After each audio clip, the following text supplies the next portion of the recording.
Oh, hey YouTube. I'm resale find. My daughter found this at a Goodwill store and came running up all excited. Dad, look at what I found. And I'm just like, get this thing out of my face. I don't want to have anything to do with it. It had broken tuner. It was missing the bridge. And I could see here where someone had been playing around with the bridge location. The scale length is off.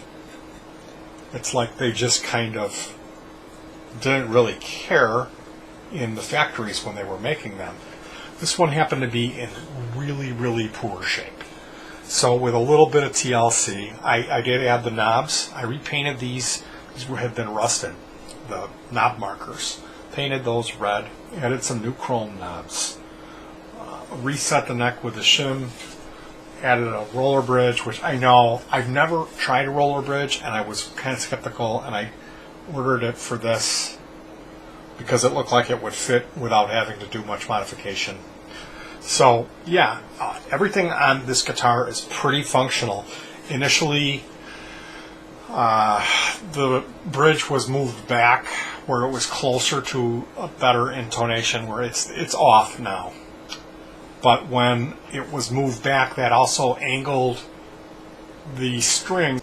It raised the angle because this bridge was moved back, so the angle of the strings coming out increased, and it was breaking strings. It was breaking the low gauge strings from too intense of an angle.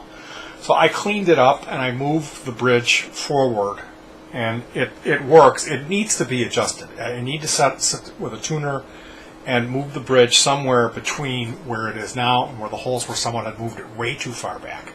I'm guessing it needs to be nudged back halfway and then set in with some screws. But right now it was missing all kinds of hardware, and like this was loose. This was just flopping around because they have the wrong screws. So I have washers on the inside of it and on the outside behind the screws. So it's like, to put this back on, you have to balance two screws and all four of the washers without losing those, and get it in there, and then, which I did that today. I took this apart, I shimmed the neck.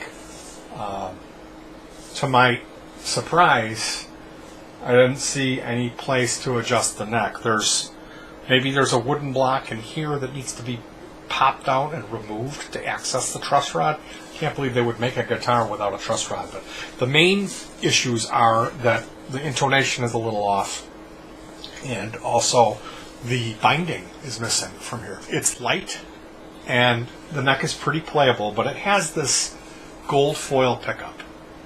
So this would be a great conversion into a slide guitar that would solve a lot of the issues with, kind of the intonation. And the thing about the gold foil is it's an older type of pickup design that we don't see anymore, and they are highly sought after by slide players.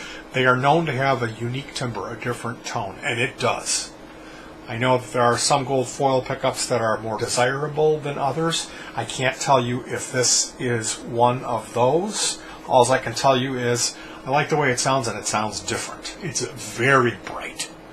When I had it all apart, I put a higher value tone capacitor in on the tone circuit because it was so bright.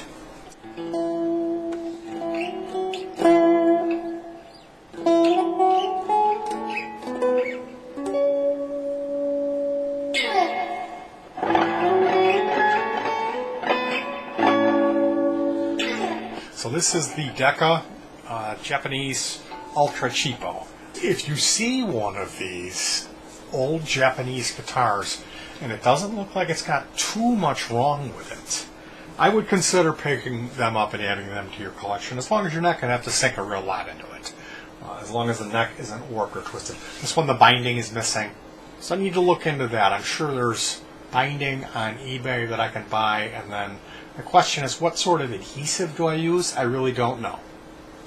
But what a beautiful old piece.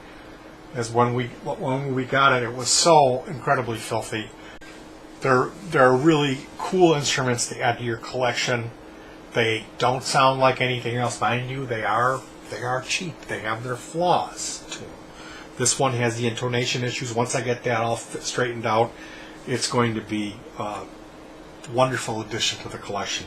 And I have this option to set it up as a slide guitar and this really cool gold foil pickup.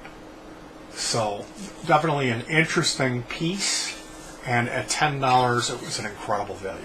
So stay tuned for thank you for joining me here, and peace.